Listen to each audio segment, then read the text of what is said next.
Anda kembali di Sinopala bersama saya, Aya Nufus. Pemirsa, 40 siswa SD di Sukoharjo, Jawa Tengah mengalami gejala keracunan usai menyantap menu makan bergizi gratis di sekolahnya. Meski gejala keracunan tergolong ringan, kejadian ini harus menjadi alarm dan evaluasi bagi seluruh pihak terlibat program makan bergizi.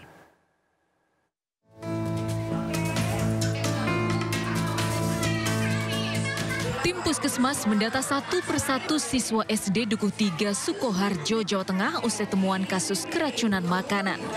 Sebanyak 40 siswa mengalami gejala keracunan usai menyantap menu makan bergizi gratis berupa nasi, sayur, ayam, dan buah. Keluhannya beragam, mulai dari mual dan pusing hingga muntah. Diduga keracunan berasal dari menu ayam yang diolah kurang matang di dapur SPPG Kodim Sukoharjo. Usai laporan keracunan, seluruh siswa telah diberikan obat oleh puskesmas setempat dan tidak ada yang sampai rawat inap. Iya, 40 siswa. Itu kelas berapa, Bu, yang Kelas kena itu? 2 sampai kelas 6. Total ada berapa, Bu? Ada 40 siswa. Meski gejalanya tergolong ringan, kasus keracunan ini harus menjadi alarm dan evaluasi bagi seluruh pihak, terutama pemerintah maupun satuan pelayanan pemenuhan gizi yang ditunjuk. Dari Sukoharjo, Jawa Tengah, Zanwar Setiaji, iNews melaporkan. Pemirsa, menyikapi sejumlah siswa yang mengalami keracunan di Sukoharjo, Jawa Tengah, Kepala Badan Gizi Nasional menyebut kejadian ini merupakan kesalahan teknis murni, tidak ada kesengajaan. Badan Gizi Nasional sudah memberikan patokan kalori dan gizi yang akan diberikan kepada penerima manfaat. Ini adalah kesalahan murni teknis, tidak ada kesengajaan. Dan alhamdulillah sudah teratasi karena pada saat dibagikan petugas kami segera menyadari bahwa ada hal yang kurang beres dengan makanan ayam crispy-nya, sehingga sisa yang 2.400-nya segera ditarik, digantikan dengan telur. Kemudian anak yang 40 orang itu langsung ditangani oleh petugas puskesmas dan sudah sembuh. Dan hari ini mereka sudah sekolah lagi dan diberikan pelayanan makan dan didampingi oleh petugas puskesmas makan di sekolah dan normal. Jadi tidak ada masalah. Ya? Ya, jadi begini, dari awal BGN kan menyampaikan patokan-patokan. Yang pertama, pemenuhan kalori sesuai dengan tahap perkembangan. Yang kedua, komposisi gizi. Yang ketiga, higienis dan food safety. Jadi ini dari awal memang sudah menjadi concern kami, sehingga program ini tidak bisa leluasa dikerjakan oleh siapa saja dan harus ada pegawai yang cepat tanggap dan reaksinya cepat, sehingga kejadian di Sukoharjo itu hanya berlangsung sebentar saja dan segera mengganti menu yang kurang baik, sehingga Pak Presiden apresiasi untuk hal itu dan beliau menilai ini hal yang bisa saja terjadi kapan saja. Dan terus terang selama kami melakukan proses uji coba selama setahun itu belum pernah terjadi karena proses yang kami lakukan benar-benar tertib dan waktu itu memang tidak di cover media. Sekarang ini kan seluruh di cover media dan alhamdulillah segala sesuatunya bisa teratasi dengan.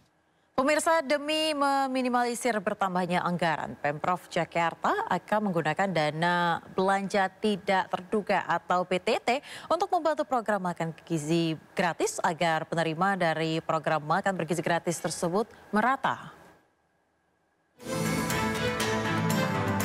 Program makan bergizi gratis telah berjalan 2 minggu secara nasional.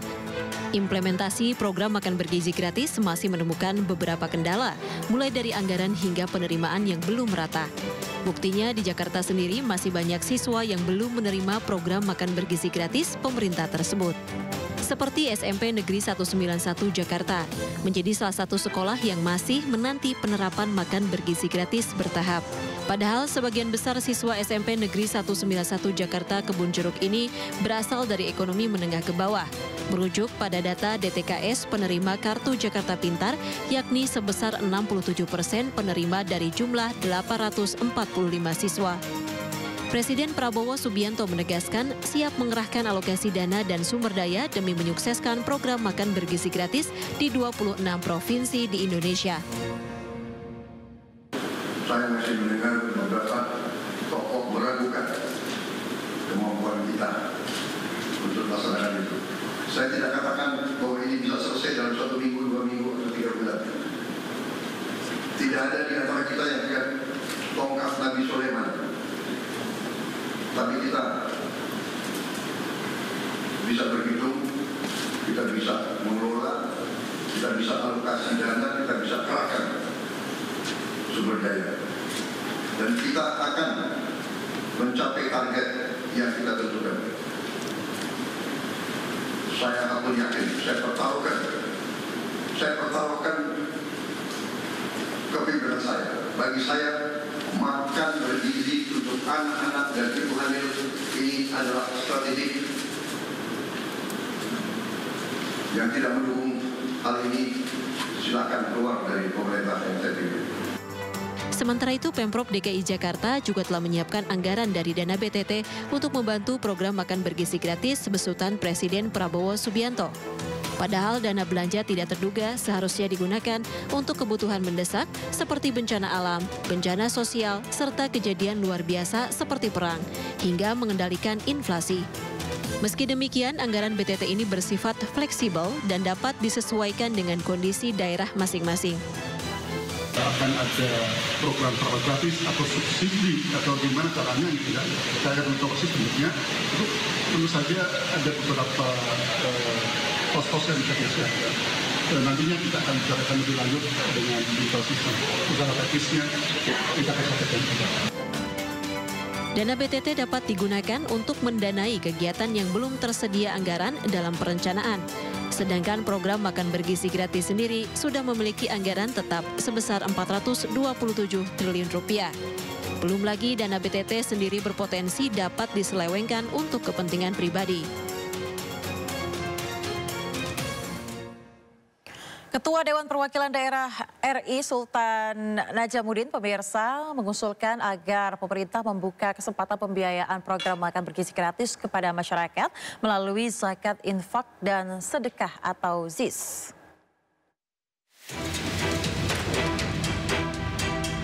Sebelumnya, Menteri Perdagangan Zulkifli Hasan mengatakan anggaran 71 triliun hanya sampai Juni 2025 dan belum mampu mencakup seluruh anak Indonesia. Usulan pembiayaan makan bergizi gratis melalui zakat ini disampaikan Ketua DPD Sultan Najamuddin pasca rapat paripurna pembukaan masa sidang ketiga. Menurutnya, pemerintah membutuhkan dukungan pembiayaan yang lebih dalam mensukseskan program ini. Sehingga partisipasi dan dukungan pembiayaan dari masyarakat jadi opsi yang perlu disiapkan pemerintah. Misalnya skema pengumpulan dana hibah, zakat infak, dan sedekah dengan akuntabel dan transparan.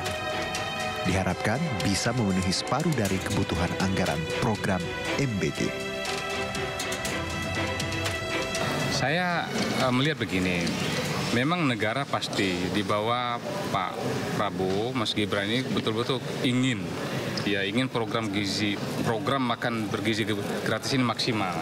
Hanya saja kan kita tahu semua bahwa anggaran kita juga tentu tidak akan semua dipakai untuk makan gizi gratis. Saya sih melihat ada DNA dari negara kita, DNA dari masyarakat Indonesia itu kan dermawan, gotong royong.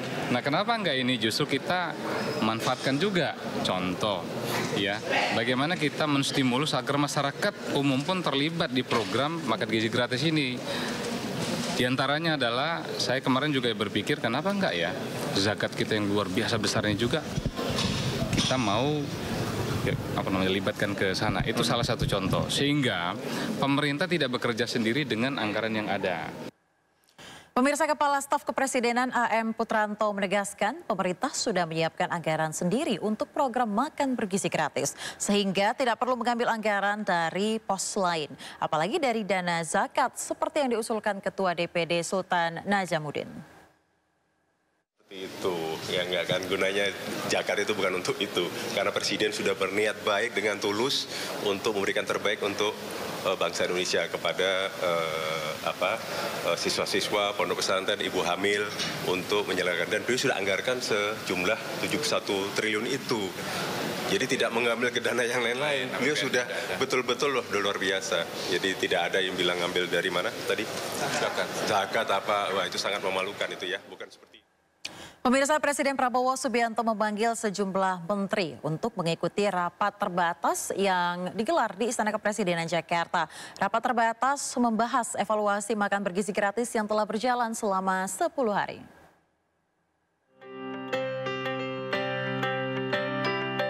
Sejumlah Menteri Kabinet Merah Putih tiba di Istana Kepresidenan Jakarta untuk mengikuti rapat terbatas yang dipimpin Presiden Prabowo. Menurut Kepala Badan Gizi Nasional Dadan Hindayana, secara khusus Ratas membahas soal evaluasi makan bergizi gratis yang telah berjalan selama 10 hari. Satu hal yang paling membuat Pak Presiden ingin melakukan percepatan karena beliau sangat concern dengan tuntutan anak-anak yang belum kebagian makan bergizi. Jadi ini satu hal yang mengusik kalbu beliau sehingga kami dikumpulkan untuk melakukan proses percepatan yang perlu dilakukan, dan ini dilakukan lintas sektoral. Mulai dari perencanaan di Bappenas, bantuan Kementerian Pertahanan, TNI Polri, Menteri Desa, Menteri Koperasi, Menteri UMKM, Menteri Dalam Negeri, kemudian Menteri BUMN dan lain-lain, supaya kami bisa segera melayani lebih banyak lagi anak di seluruh Indonesia, termasuk ibu hamil, menyusui dan anak balita. Selama 10 hari berjalan, makan bergizi gratis menyasar 31 provinsi dan mencakup 220 satuan pelayanan pemenuhan gizi atau SPPG dengan 650.000 penerima manfaat. Ditargetkan bulan Agustus akan melayani 6 juta penerima manfaat. Dari Jakarta, Camar Haenda, Dias Triawan, iNews melaporkan.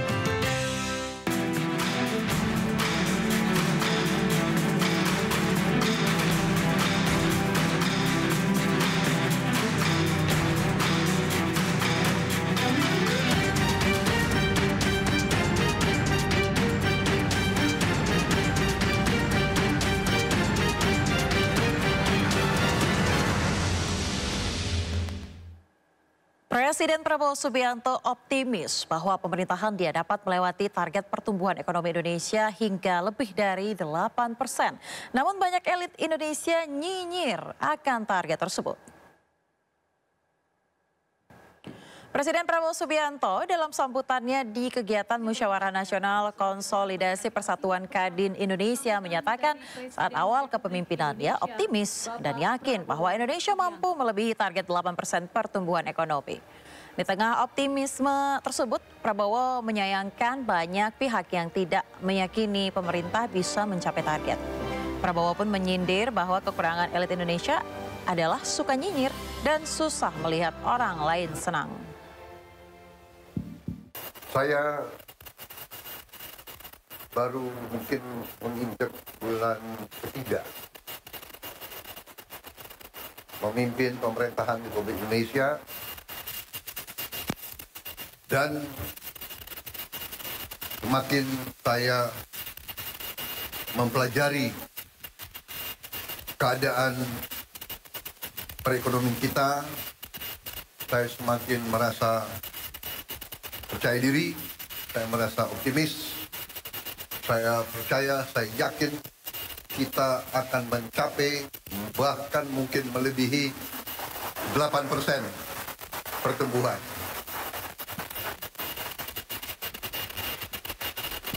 Mungkin banyak yang nyinyir karena ini memang salah satu kelemahan daripada elit Indonesia adalah tidak percaya diri, ya kan? Suka melihat kawan susah melihat kawan senang. Ini sifat kita, harus koreksi diri. Ya. Pemirsa, Badan Pusat Statistik mencatat jumlah penduduk miskin di tanah air terus mengalami penurunan dalam beberapa tahun terakhir. Bahkan penurunan kemiskinan terjadi di semua wilayah dengan penurunan tertinggi terjadi di wilayah Maluku dan Papua.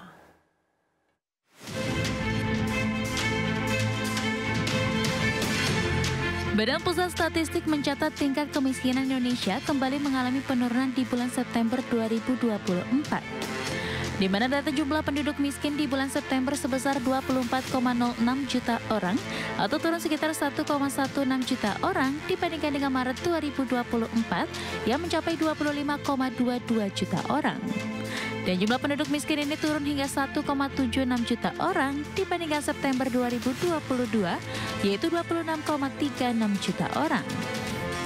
Sementara data persentase penduduk miskin di bulan September 2024 juga terus menunjukkan tren turun yang signifikan sejak bulan Maret 2020. Presentasi penduduk miskin terhadap total populasi penduduk Indonesia pada September 2024 adalah 8,57% atau turun 0,46% dibandingkan Maret 2024. Bahkan besaran persentase ini pertama kalinya menyentuh angka 8% sejak pandemi COVID-19 yang sempat tembus 10,19% pada September 2022 dan 10,14% pada Maret 2021. Sejak pandemi tahun 2020, persentase dan jumlah penduduk miskin terus mengalami penurunan dan pada September 2024 jumlah penduduk miskin di Indonesia adalah sebanyak 24,06 juta orang atau turun sebanyak 1,16 juta orang dibandingkan dengan Maret 2024. Dengan demikian, persentase penduduk miskin terhadap total populasi Indonesia pada September 2024 adalah 8,57% atau turun sebesar 0,46% basis poin dibandingkan dengan Maret 2024.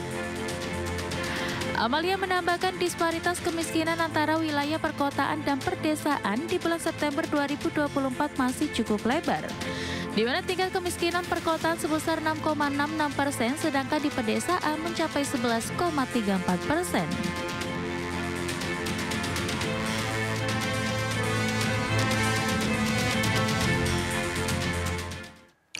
Pemirsa, Bank Indonesia melaporkan posisi utang luar negeri Indonesia pada November 2024 tercatat sebesar 424,1 miliar dolar Amerika atau secara tahunan tumbuh 5,4%. BI mengklaim struktur ULN Indonesia tetap sehat, didukung oleh penerapan prinsip kehati-hatian dalam pengelolaannya.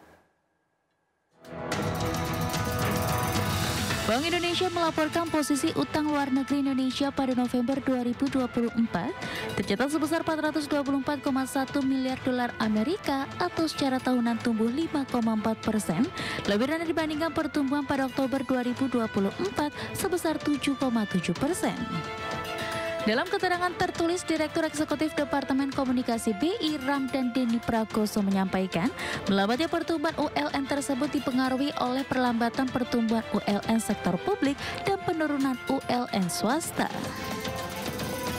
Adapun posisi ULN pemerintah pada November 2024 tercatat sebesar 203 miliar dolar Amerika atau tumbuh sebesar 5,4% secara tahunan. Lebih rendah dibandingkan dengan pertumbuhan pada Oktober 2024 sebesar 8,6%. BI mengklaim struktur ULN Indonesia tetap sehat, didukung oleh penerapan prinsip kehati-hatian dalam pengelolaannya.